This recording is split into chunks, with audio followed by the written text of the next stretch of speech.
getting into this episode of GH, I'm gonna need for Carly to slap the bricks out of Lucas. Like, seriously, I am so over him and his whiny tail self. Like, he got all this smoke and venom for Sonny, but he has none of that for Sidwell. Oh, I know what Sidwell did was wrong too. Okay, if you know Sidwell was just as wrong as Sonny, why are you coming at just Sonny and Carly with this? I don't see him running to Marco, telling Marco to cut ties with his daddy. I don't see him doing none of that. But yet you expect your sister to cut ties with her ex-husband / baby daddy. All for you and your new dude. Are you serious? Get out of here with that nonsense. And then had the audacity to bring up her dead son, like, to try to prove your point, which you don't have a point. Like, Lucas has really lost his mind over some dick. I can't believe this fool.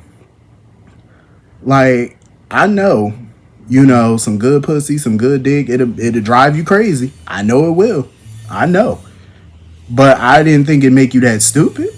Like, good Lord, you that hypnotized? Damn, he must have put it on his ass. Because he's really willing to just burn bridges with family for this dude. Like, seriously. Carly is so over it, though. She was just so tired of having that argument with him because it was a pointless argument. It was very pointless.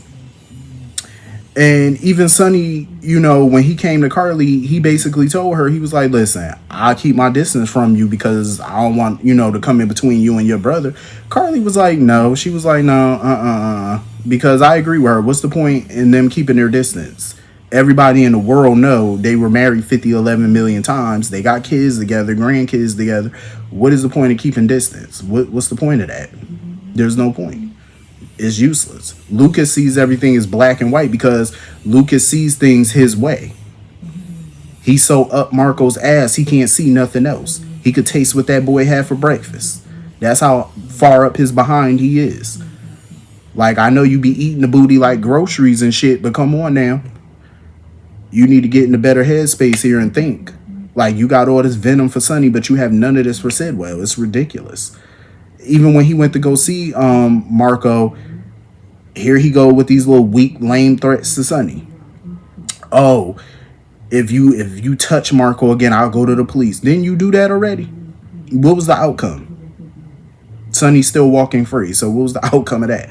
I'm sorry, but he has threatened Sonny one too many times. And like I said before, no other mob boss would be cool with that. No other mob boss would keep letting that slide. At this point, I don't care whose brother you are. You threaten me one more time, it's a wrap for you.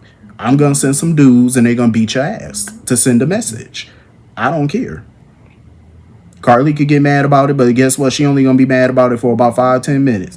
And it'll be a wrap because you're not going to keep threatening. That's what we're not going to do. Stop with the punk ass threats. Please, Lucas, ain't nobody scared of you.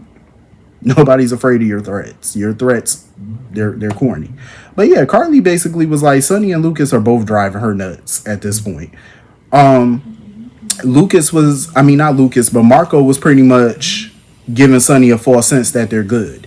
Because Sonny was telling him, like, listen, you need to focus on your father's legitimate businesses and you need to go back to Miami. Marco stood up for himself. He was like, I'm not going back to Miami. He said, no, I am not. But he admitted that, his mother, her death was on her, because she was going through stuff or whatever. So I feel like he was, trying to ease Sonny's mind that they're all good, everything copacetic. But that was a lie. It was a huge lie because he went right to his father and basically told Sidwell, we need to take Sonny down. He said, I want to take him out. So this is what I'm talking about. Lucas is so stupid that he doesn't see that Marco is just as much involved with his father. You know what I mean? Like, Marco's lying. And I feel like Marco been lying about some things. I don't feel like he's been totally honest with Lucas about what he does for his father.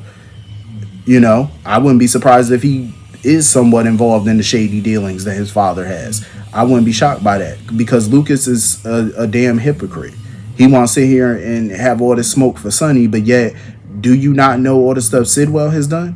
And that's what Carly was reminding him of. Then had the nerve to sit there and say, oh, Sonny, what he did to my father. Are you serious? What he did to your father? As if Julian didn't come to town to take Sonny down. because he sure enough did. Then try to say, oh well, we only got Sonny's version. No, we got everybody's version because everybody was there when it happened. Like, Lucas is such a fool. He is, and he gonna look like an even bigger fool when he sees that Marco is just as much scum as his father. And he had the audacity. Lucas had the nerve to come into Carly's office with her house key, talking about, "Oh, I'm moving out." Bye. Get your grown ass out the house. Peace. What was he expecting for her to stop him and say, "No, no, I want you to say no. I'm glad he moving out. Bye bye. Go stay in your man hotel room. Don't let the door hit you where the good Lord split you. Adios, sayonara, arrivederci, goodbye." Like, you willing to sit here and, push your family away off of some Marco? Get out of here with that. So anyway, moving on from that, Christina. Her and this stupid plan of hers. She is doing everything in her power to keep Molly away from Cody. Because she know that Cody and Molly like each other. Molly sitting there downplaying it and stuff, talking about something. No, I don't like him. Yes, you do. Because you sitting over here rubbing sunscreen on that man. You like him. And Christina trying to talk about somehow Cody, he like rich, beautiful women, because he be trying to play them or whatever. Molly was like, I'm not rich.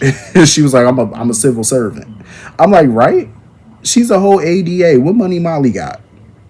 Like, Christina was just throwing stuff at the wall, seeing what stick, even getting Michael involved in it, trying to get him to take Cody and, give her a moment with Molly. Now Molly looking at Cody or suspect.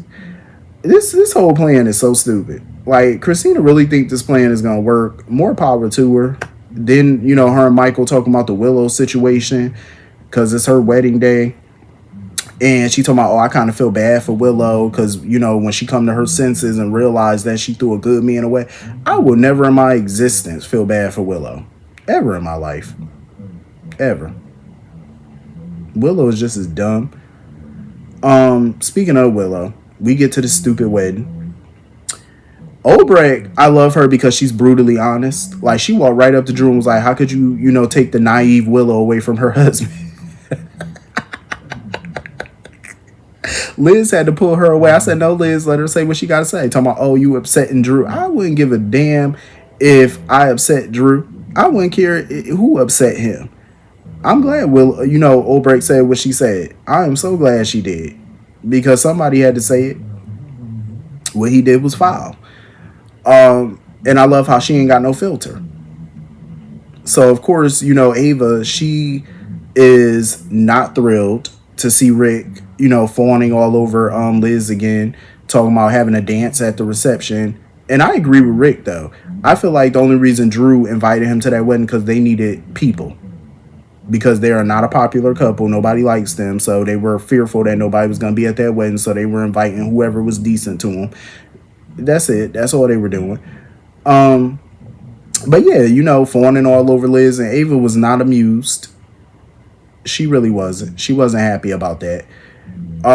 Rick and Ava really need to have a serious discussion about their relationship. Because Rick is always going to want Liz. Every time that man come back to town, his first order of business is getting with Liz. That's his first order of business. And I feel like Ava needs to walk away from him. Like, he's not going to commit to Ava. I feel like he likes Ava.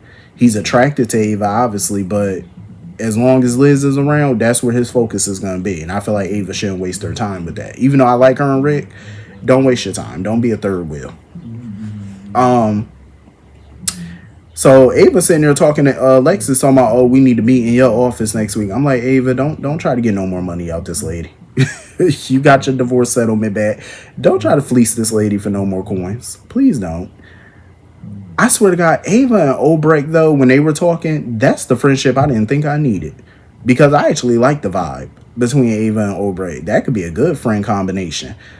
Because she was like, oh, you need an open bar. Because she was like, shoot, they got an open bar at the reception. She said that might help you. That might make you happy and all that. And Ava was like, shit, that's exactly what I need too, an open bar. I said, here we go. Let's get this dumb wedding over with so we can get to the bar. That's what I'm talking about. So Nina is finally talking to Willow. That whole conversation pissed me off because I don't feel bad for neither one of them, but if I was Nina, I would have gladly walked up out that room, because for Willow to sit here and blame Nina for the downfall of her marriage is so ridiculous. She blames everybody for everything except herself. She blames Michael for her losing her kids. Now she blaming Nina for losing her kids and her marriage. Talking about some, oh, I gave up, my kids and my marriage for this relationship, and you could have stopped it. Willow, shut up. Take some ownership for what you did, please, and stop the foolery. Because now she trying to say that had Nina would have told her about them sleeping together, she would have dropped Drew. She would have never married, they would have never got this far. I call BS on that, because Portia literally just told this girl how Drew is blackmailing her, forcing her to do his bidding. She did not bat an eyelash. She didn't give a damn. She did not care. So you expect me to believe that she would have cared if Nina would have came forward and told her this information? Nina kept warning her to stay away from Drew. Everybody kept warning her. She would not listen. She just want to lash out because she mad because Nina had her dude. That's all it is, because y'all shared a dick. That's it. That's what you're mad about. Like, get over it. In the way she just kicked Nina out the room, talking about, oh, Nell was lucky because she never got to, know that you were her mother or whatever. And I wish I could have been that lucky. Well, maybe we can call somebody and facilitate that. And you can go join your sister in the upper room or the lower room where both of y'all belong. Y'all belong somewhere very hot and humid. That's where y'all belong. The way she sat down in front of that mirror, it was like all emotion left her face. Like, she looked so wicked sitting down in front of that mirror, just thinking back to everything with her and Drew. Like, Nina didn't even think this wedding was going to happen. Nina was like, I don't know. She was like, I don't know if this wedding going to take place. Obrecht was like, well, obviously it is, because Liz announced that she was ready, so it's going to happen.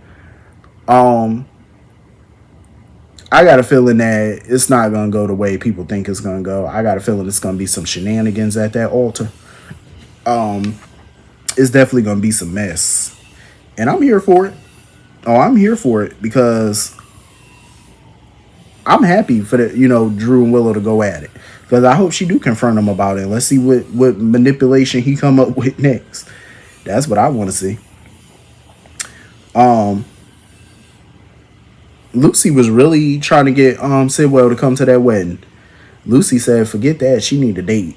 But Sidwell was like, nah, me and Sonny trying to make peace. We trying to coexist, so I'm not going. She was like, well, Sonny not going to be there. He was like, nah, I'm stepping away from Drew and all that type of stuff, so I'm not going to deal with it. I said, okay, well, we'll see how long that lasts, because we know him and Marco obviously plotting. Lucy don't care. Like, Lucy really does not care how bad Sidwell is. Lucy never gave a damn. Lucy is drawn to bad men. As long as you got some money and you can sexually satisfy her, that's all Lucy care about. That's all that lady care about. But at least she honest about her shit to an extent. Because I'm like, Lucy don't give a damn. As long as you got something in that wallet, she will attach herself to a man with some coin. As long as you got a little something, you know what I mean? Like, she gonna try to hook you. But anyway, that was pretty much the whole episode. Hit the comment section. Let me know what you all thought. And I will see you all later. Peace.